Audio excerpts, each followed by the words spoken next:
What's going on, everybody, and welcome back to another episode of Joe Mazzulla saying something metaphysical. As always, I am your host, Zach Cronin, and today we are going to be talking about the Boston Celtics' complete domination of the Dallas Mavericks. At the time of this recording, the Boston Celtics are up 2-0 over Dallas. I'm recording this on Tuesday.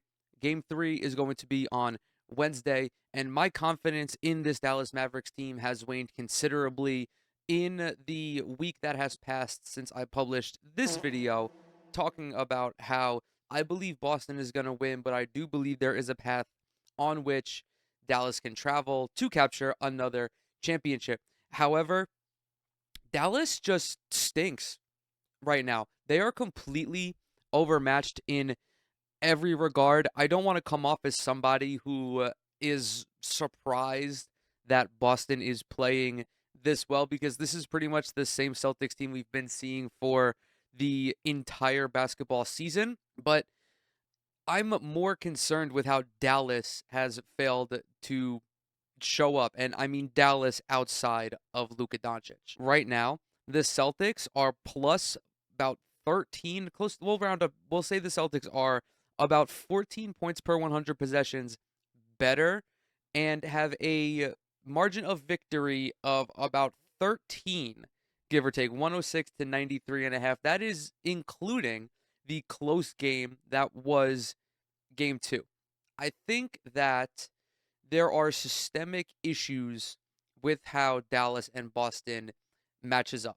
As we know, postseason series, you can have the best player, you can have the best coach, but if you just don't match up well, you're not going to beat another team. We saw this with Denver and Minnesota. Minnesota was the superior matchup to Denver, despite Denver potentially being the better team. At least I thought they were the better team, and I thought they were going to win that series. We're seeing it here. Boston pretty much matches up well against any team, both offensively and defensively. When talking about the Celtics, however, I don't like to discuss their offense first because their offense is not what makes this team special. Don't get me wrong. I do think the Celtics are a fantastic offensive team, but it is their versatility and their suffocation on defense that has carried them this far. They have 6 above average defenders. 6 of the 6 core Celtics, Jason Tatum is the worst defender, and he is still a very good defender. You have 2 all defensive guys in Drew Holiday and Derek White. You have Al Horford. You have Kristaps Porzingis. You have Jaylen Brown, who is a elite defender himself.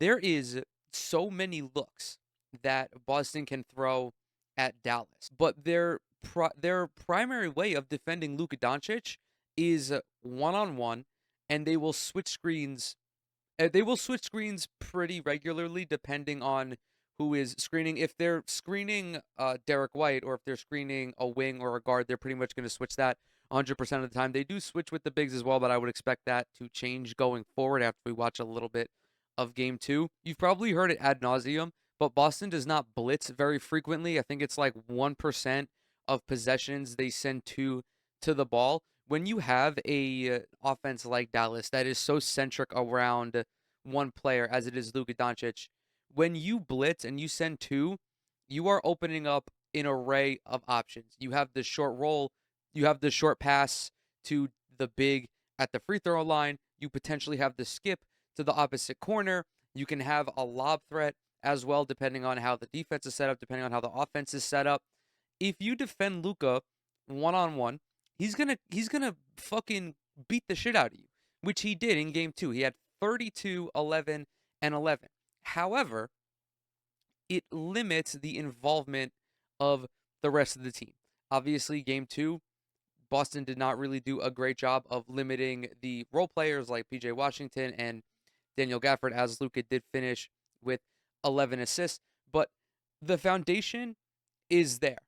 And additionally, why the Celtics are able to play that style with such success is they do have the options to throw at Luka. When we watch this game, there are 7 different defenders that Luka sees. Every Celtic spent a possession or two on Luka Island, and he cooked everybody. The difference, though, is when you have the ability to throw different defenders at a superstar, the fatigue factor lessens because Drew Holiday is not going to get worn down since he's not going to be guarding Luka every possession. The same goes for Derek White. Additionally, they can play with more pressure. They can be a little bit more disruptive because they have Horford and KP on the back line. This also applies to Kyrie Irving, who's been ass. Straight up. This dude is Daniel Gibson at best right now. What's he averaging? 14? This dude is averaging 14 points per night on 35% shooting. He has yet to hit a three. He is 0 of 8.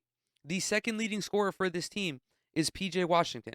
If PJ Washington is your second leading scorer, you're cooked. Kyrie has to be better over the rest of this series.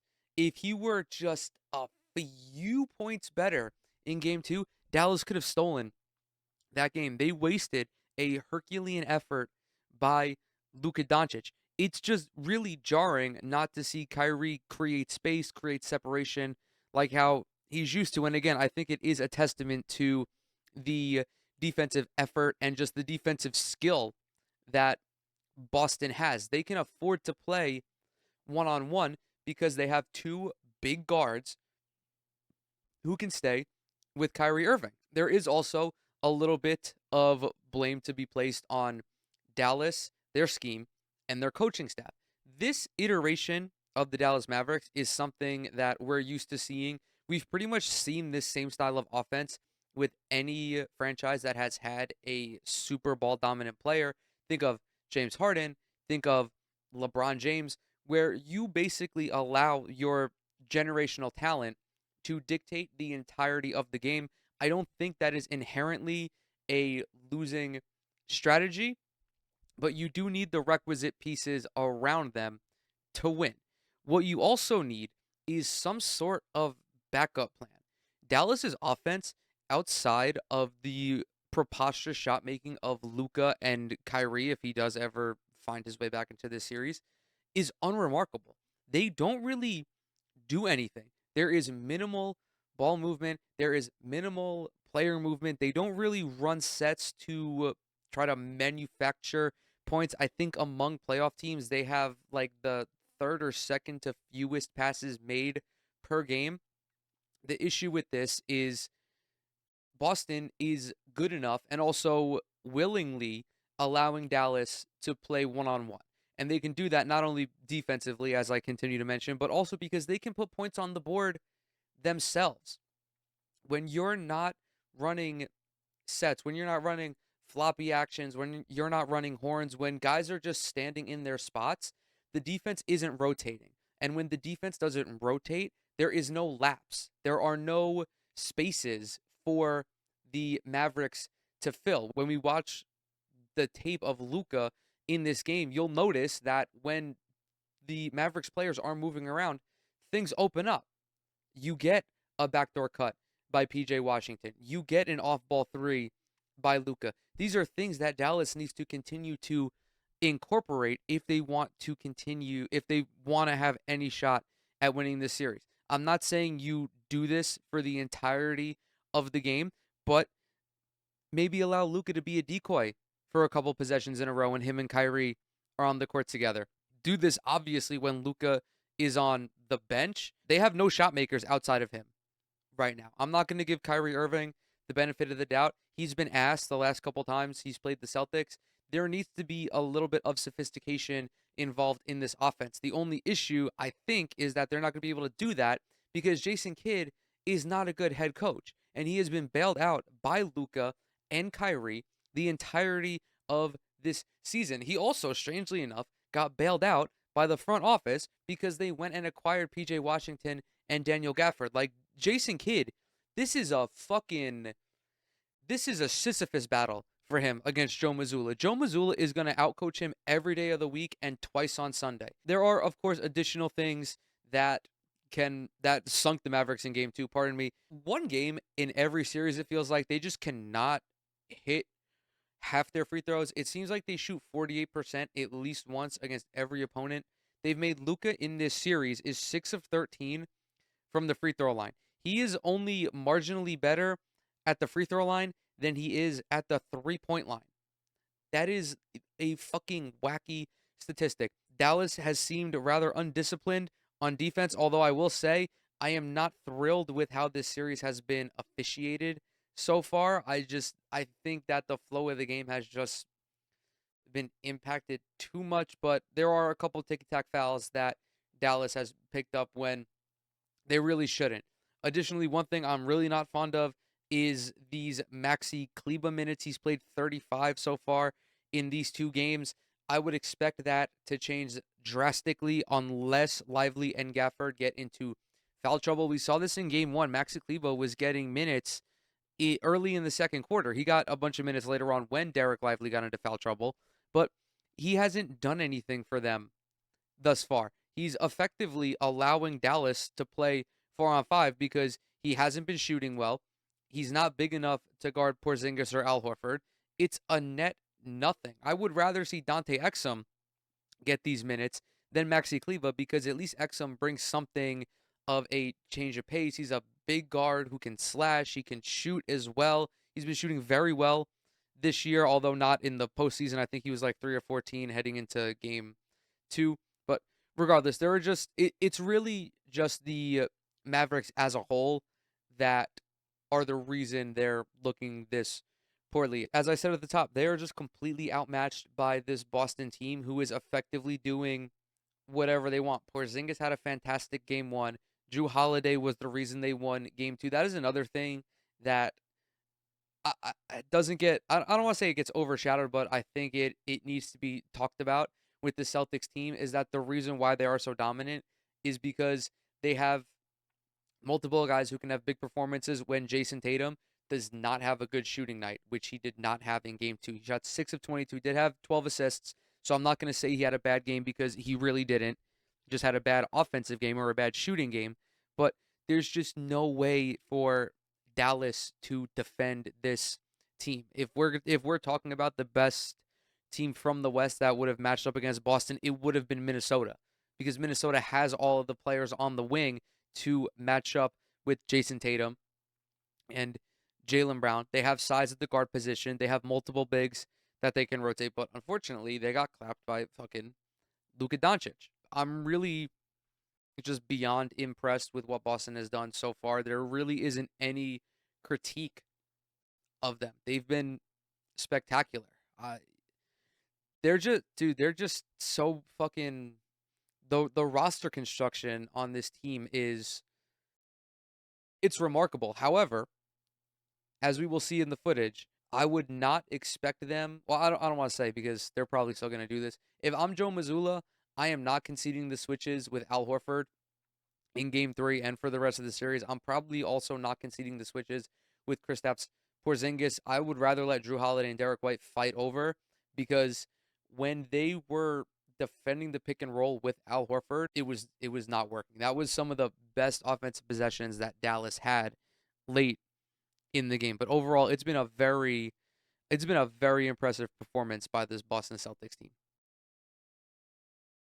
As I was saying, concedes the switch right here because it's between Holiday and Derek White. This is like the first possession of the game, I think, or the second possession of the game, and it's Luka in ISO Town.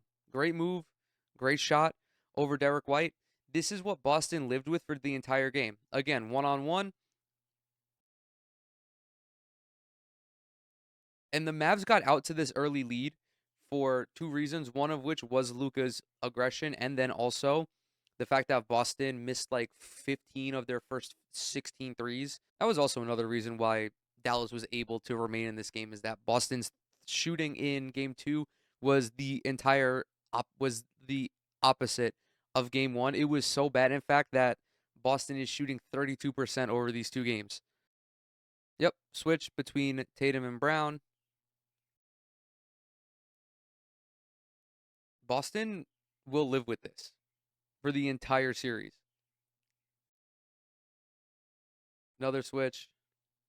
Holiday recovered, however, because KP did a very good job of forcing Luka to go around him. It wasn't a straight line to that pull up three. But I think overall, KP has done a very, very good job of defending in this series. It is worth noting that he did suffer some sort of minor injury at the end of game two. He was hobbled a little bit later in the game. This is a little off ball action that I mentioned before that frees up a three for Luka. It's not even that crisp of a set. Like, there is a screen, there's the screen set by PJ Washington, and Luka just flies out to the corner. But these are the things that Dallas is going to have to incorporate more and more of if they want to have a chance at confusing the Celtics defense. Because just like, remember, this is a very good defense. This is a very good defensive unit right here. And it frees up an open shot with one screen and then a little brush by Dante Exum. Al Horford again guarding up high. We've seen every team, I don't want to say every team, but Indiana had a lot of success attacking Al Horford on the perimeter. They lose sight of Derrick Jones Jr. because the Celtics have three defenders guarding these two, guarding Luke, and I believe this is Josh Green.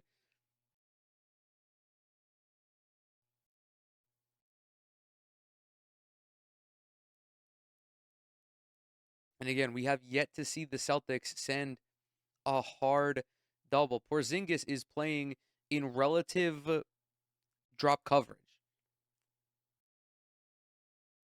And this is just Derrick Jones reading the open lane. This is Dallas Mavericks basketball. And these are the kinds of looks that they can generate if they play with just the smallest amount of pace. It's just recognizing that Luka has two guys guarding him, and when you're double teamed, somebody's open. This is the first double team, quote unquote, that we've seen so far. And it's not even a hard double. Drew Holiday is just showing help. He's showing help. You play the percentages. You're going to help off this because Dallas, PJ Washington has not been shooting well in these playoffs. I think like non-Luka Mavs they're like 5 of 37 or some ridiculous number. PJ Washington's 1 of 8 from 3 thus far in the series. Drew Holiday, good closeout, forces him off the line. You'll live with that. You'll live with being down 1 point when you're shooting 2 of 39 from 3, as the Celtics were. Here's blitz. First actual blitz we've seen all game, and it comes with Al Horford, who is probably the last player you want to send on a blitz. This is how Dallas has scored so many points for their bigs. Derek Lively sets the screen, turns, see that Luka's doubled, and he just keeps running. And there is no one that's going to be able to stop him because Al Horford is up here. Derek White is in the corner, but Lively has the size advantage. Jason Tatum is the guy who's supposed to help on this. Derek Lively also has the size advantage over him. Just a defensive breakdown by Boston on that one.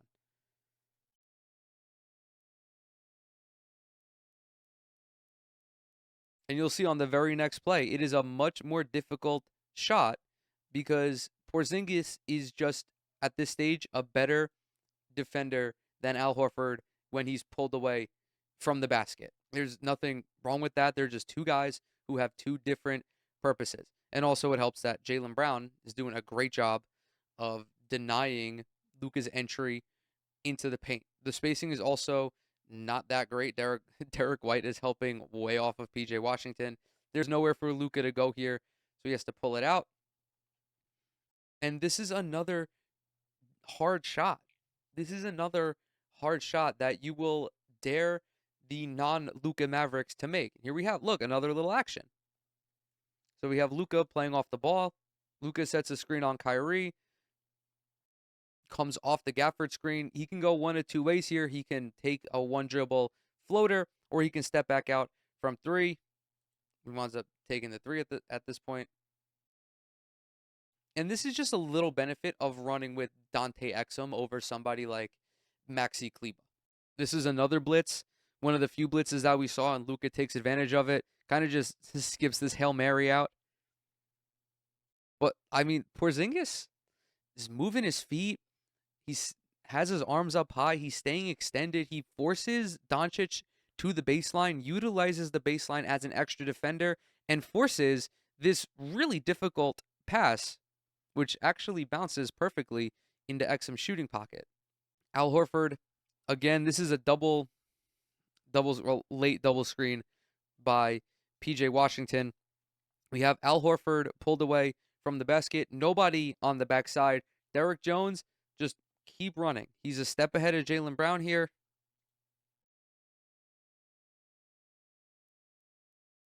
Jaylen Brown goes over the screen, which frees up this lane for Derrick Jones. Additionally, PJ Washington comes up to set the screen on Al Horford, which pulls Derrick White, the only backline defender, farther away from the basket. Rifle pass. He got away with the travel. So they got a little lucky there. As you can see, there were some good things that Dallas did offensively later in the game. However, as I already mentioned, they can do all of these great things, but Kyrie Irving is really the X factor here. And it's strange to talk about him as an X factor because NBA champion, hit one of the most clutch shots in the history of the league.